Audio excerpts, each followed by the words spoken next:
ঠিক আছে, আমি দেখি কায়সারের সাথে আমি কথা বলবো। হ্যাঁ, টেনশন করার কিছু নাই, ইনশাল্লাহ সব ঠিক হয়ে যাবে।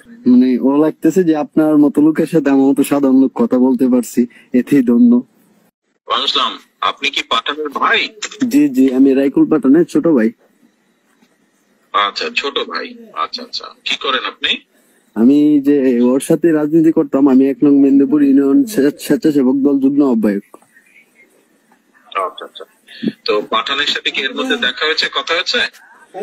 কথা হয়েছে, 15 দিন পরে পরে কথা হয়। আচ্ছা, কেমন আছে পাঠান? এখন বর্তমানে সে জেলে আছে, কিন্তু অসুস্থ। কি হয়েছে?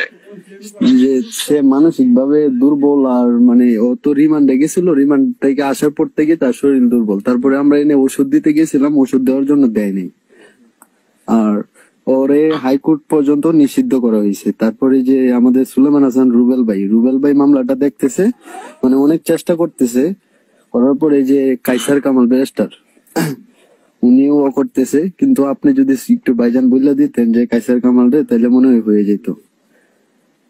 আচ্ছা ঠিক আছে, আমি বলে দিব। মানসিক ভাবে অসুস্থ মানে? মানে একটু অসুস্থ, তার শরীরে মানে খাওয়া দাওয়া মানে একটু মানে সমস্যার কারণে সে মানে একটু মাথায় একটু সমস্যা হইতেছে, আর পায়খানার রাস্তায় ওর একটু মানে সমস্যা, রক্ত যায় আর কি, মানে এরকম।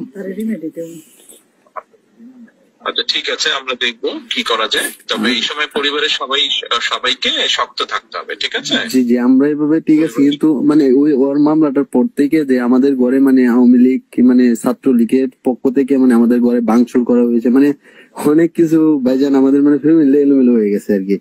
আর ওরে যে মামলায় আসামি করছে, আমরা 3 ভাইরে এই মামলার আসামি দেওয়া হয়েছে। তারপরে আমরা মানে আমাদেরকে ধরতে পারে নাই, ওরে ধরে লাইছে আর কি। আর আমরা 3 ভাই পলাতক আছি, এখনো পলাতক। আচ্ছা ঠিক আছে, ঠিক আছে, আমি দেখি কায়সারের সাথে আমি কথা বলবো। হ্যাঁ, টেনশন করার কিছু নাই, ইনশাল্লাহ সব ঠিক হয়ে যাবে। আচ্ছা ভাই, এগুলা ভাই ভয় পাই নাই, সমস্যা নেই। অনেক মানে ও লাগতেছে যে আপনার মতো লোকের সাথে আমার মতো সাধারণ লোক কথা বলতে পারছি, এতেই ধন্য। ঠিক আছে ভাই, দোয়া করি ভালো থাকো সবাই। আচ্ছা ভাই। আচ্ছা ভাই, আচ্ছা, ওয়ালাইকুম আসসালাম ভাই।